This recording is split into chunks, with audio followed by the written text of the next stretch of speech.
Sebelumnya pada Selasa 15 Agustus 2023, Jaksa Penuntut Umum Pengadilan Jakarta Selatan menuntut Mario Dandi Satrio selama 12 tahun penjara dan Shane Lucas selama 5 tahun penjara.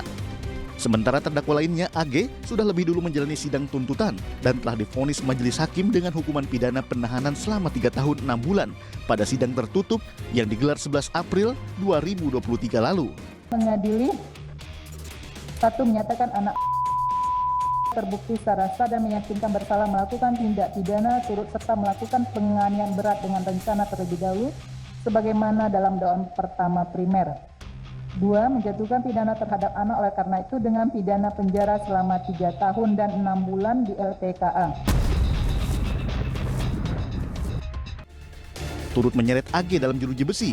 Pada sidang pembacaan nota pembelaan di Pengadilan Negeri Jakarta Selatan, Mario Dandi menyampaikan permintaan maafnya kepada mantan kekasihnya AG. Mario Dandi juga meminta maaf telah mengecewakan keluarga AG akibat perbuatannya menganiaya David Ozora. Saya juga ingin menyampaikan permohonan maaf pada Agnes Gracia, terlebih untuk orang tuanya yang telah memberikan kepercayaan kepada saya.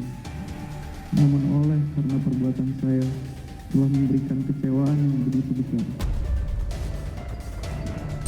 Tak pernah terbayangkan hubungan yang telah kita jalani, mendapatkan cobaan yang begitu berat, terpisah jarak dan waktu, dan kerinduan yang mendalam. Tidak ada hari yang terlewatkan tanpa menyesali perbuatan saya yang mengakibatkan orang yang sangat saya sayangi terlibat dalam permasalahan ini, yang kemudian menempatkannya pada kondisi terburuk dalam hidupnya.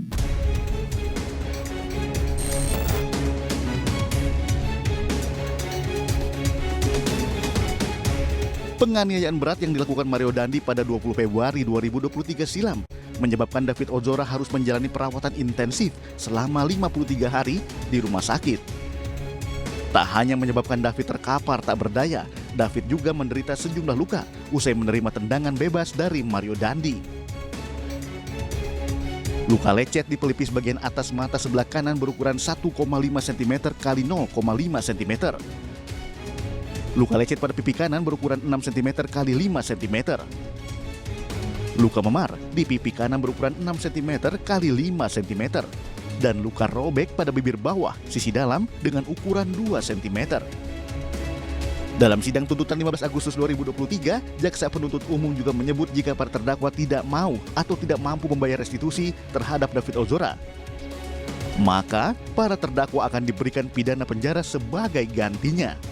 Membebankan terdakwa Mario Dandi Satrio alias Dandi dengan menyesuaikan peran serta tindak kesalahan yang mengakibatkan timbulnya kerugian untuk membayar restitusi kepada anak korban Kristalino David Ozora alias Wareng sebesar 120 miliar 388 juta 911.030 rupiah dengan ketentuan jika terdakwa tidak mampu membayar diganti dengan pidana penjara selama 7 tahun. Jaksa Penuntut Umum meminta majelis hakim menolak pledoi atau nota pembelaan terdakwa Mario Dandi terkait kasus penganiayaan berat terhadap David Ozora. Hal itu disampaikan saat sidang di Pengadilan Negeri Jakarta Selatan Kamis 24 Agustus 2023 dengan agenda pembacaan replik atas pledoi Mario Dandi. Kami penuntut umum dalam perkara ini berpendapat bahwa pledoi tim penasihat hukum atau terdakwa haruslah dikesampingkan. Selain itu, uraian-uraian pledoi tersebut tidaklah memiliki dasar yuridis yang kuat yang dapat digunakan untuk menggugurkan surat tuntutan penuntut umum. Berdasarkan hal-hal tersebut di atas, penuntut umum memohon kepada majelis hakim yang memeriksa dan mengadili perkara ini untuk ke-1, menolak seluruh pledoi dari tim penasihat hukum terdakwa Mario Dandi Satrio alias Dandi. Sementara untuk Shane, JPU menuntut dengan 6 bulan pidana penjara sebagai gantinya.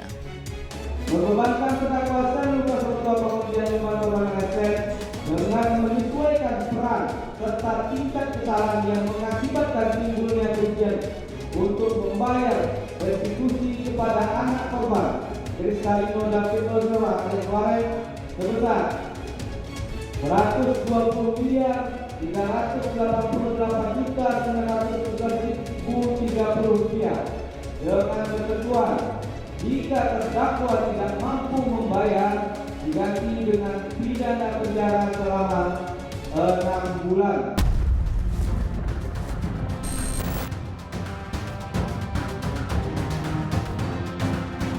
Sebelumnya LPSK menetapkan besaran restitusi Rp120 miliar atas kerugian yang diterima korban David Ozora.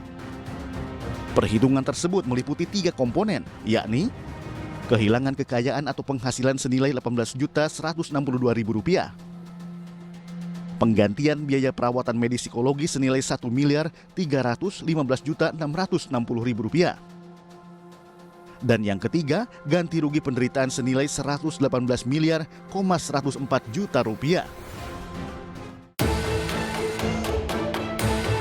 Keputusan JPU yang menambah hukuman pidana kepada para terdakwa jika tidak mampu membayar restitusi disambut positif pengacara David Ozora, Melissa Anggraini. Alhamdulillah tadi dari tuntutan yang disampaikan jaksa penuntut umum hari ini sesuai dengan harapan kami semua. Telah ada tuntutan yang progresif di Indonesia. Jaksa penuntut umum telah menunjukkan kualitasnya, menunjukkan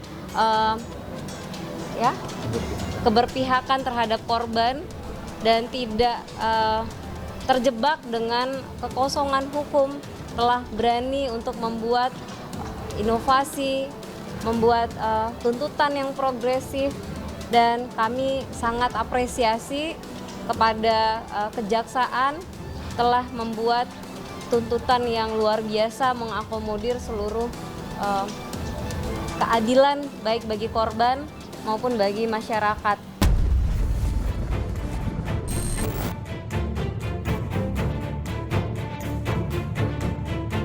Menjawab tuntutan restitusi yang diajukan LPSK, Mario Dandi menyatakan kebersediaannya untuk membayar restitusi tersebut sesuai dengan kemampuan dan kondisinya. Pada kesempatan ini, saya juga ingin menyampaikan bahwa saya sangat terkejut ketika mendengar jumlah restitusi yang disampaikan jaksa penuntut umum. Maka dengan itikat baik, saya bersedia membayar restitusi sesuai dengan kemampuan dan kondisi saya. Yang mana saat ini saya sedang menjalani hukuman pidana, belum mempunyai penghasilan, dan tidak memiliki harta apapun.